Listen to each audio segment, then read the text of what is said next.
బంజారా బిడ్డలకు majority community బిడ్డలకు మనకు సిగ్గుపడాలి కదా. మనం ఇటువంటి నాయకులను మనం భుజాల పైన వేసుకొని మనం చేస్తున్నాం కదా, వాళ్ళని దించాలి కదా. రామచంద్ర అన్నకు డిప్యూటీ స్పీకర్ ఇస్తా అని చెప్పి అనౌన్స్మెంట్ చేసి ఇవాళ నువ్వు కేవలం అది పేరుకు మాత్రమే నువ్వు పెట్టుకొని ఉన్నావు. నేను ఒకటే చెప్తున్నా అన్నా, నీకేమాత్రం చిత్తశుద్ధి ఉంటే రేవంత్ రెడ్డి టేబుల్ పైన ముఖాను పైన నువ్వు ఆ ఎమ్మెల్యే ఏంది నీ రాజీనామా కొట్టే అన్నది పనికిరాంది. మీకు బంజారా బిడ్డలు మేమున్నాం, మేము మిమ్మల్ని గుండెలో పెట్టుకుంటాం, నీకు బ్రహ్మాండంగా గెలిపించుకుంటాం. ఖమ్మంలో దాడులు లేకపోతే ఇక్కడ దాడులా. నేను ఒకటే చెప్తున్నాను, మీరు ఇవాళ బడ్జెట్ అని చెప్పి రాష్ట్రంలో బడ్జెట్ కేటాయిస్తున్నారు. ఆ బడ్జెట్ అంతా ఎక్కడికి పోతుంది?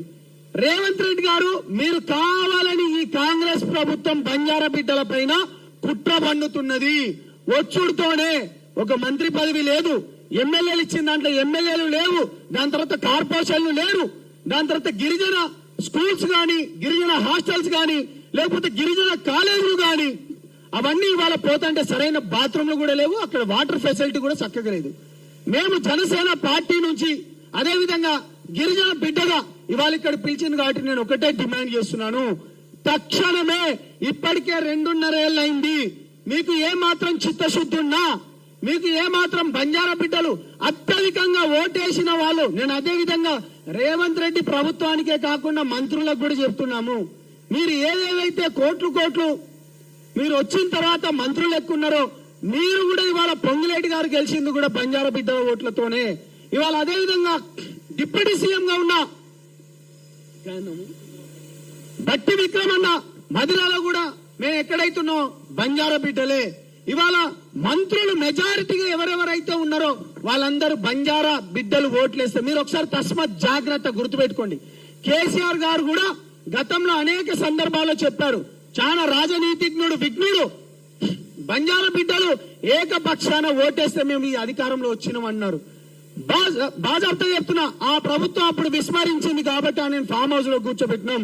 రేవంత్ రెడ్డి అన్న నువ్వు లక్కీ సీఎం, నువ్వు చాలా లక్కీ సీఎం.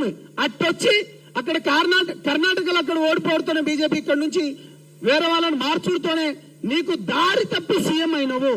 కాబట్టి ఈ ప్రజలు బంజారా బిడ్డల ఓట్లు నీకు కావాలంటే నేను మళ్ళీ చెప్తున్నాను, విస్మరించకండి. ఇప్పటికీ నీ తమ్ముళ్ళ లెక్క హితబోధన చేస్తున్నాము, నీకు ఒక తమ్ముళ్ళ లెక్క నీకు చెప్తున్నాం, మంచిగా చెప్తున్నాము. మీ ఇంటెలిజెన్స్ రిపోర్ట్ కూడా ఇక్కడనే ఉన్నారు, ప్రతి ఒక్కరిని తెప్పించుకోండి. మా గురించి మీకు తెలుసు, బంజారులు పాత తరం బంజారా బిడ్డలు కాదు. నేను ముఖ్యంగా చెప్తున్నాను, అంటే నేను ఒక మిగతా అన్ని వర్గాలకు ఏ విధంగా చూస్తున్నారో దానికంటే జనాభా నిష్పత్తి ఎక్కున్నది. 100 మందికి ఉన్నోని కూడా ఒకటే ప్లేటు, 10 మంది ఉన్నోని కూడా ఒకటే ప్లేట్ అంటే ఇది కుదరదు. రేవంత్ రెడ్డి గారు గుర్తుపెట్టుకోండి, ఇవి పాత 70 ఏళ్ల క్రితమో 50 ఏళ్ల క్రితమో లేకపోతే 30 ఏళ్ల క్రితమో మీరు మా దాంట్లోనే మా వాళ్ళ దాంట్లోనే ఏదైనా వీళ్ళకి ఇచ్చేసి గొడవలు పెట్టించుకునేటట్టు ఆ విధంగా చేస్తామంటే ప్రజలు చూస్తున్నారు, బంజారా బిడ్డలు చేస్తున్నారు.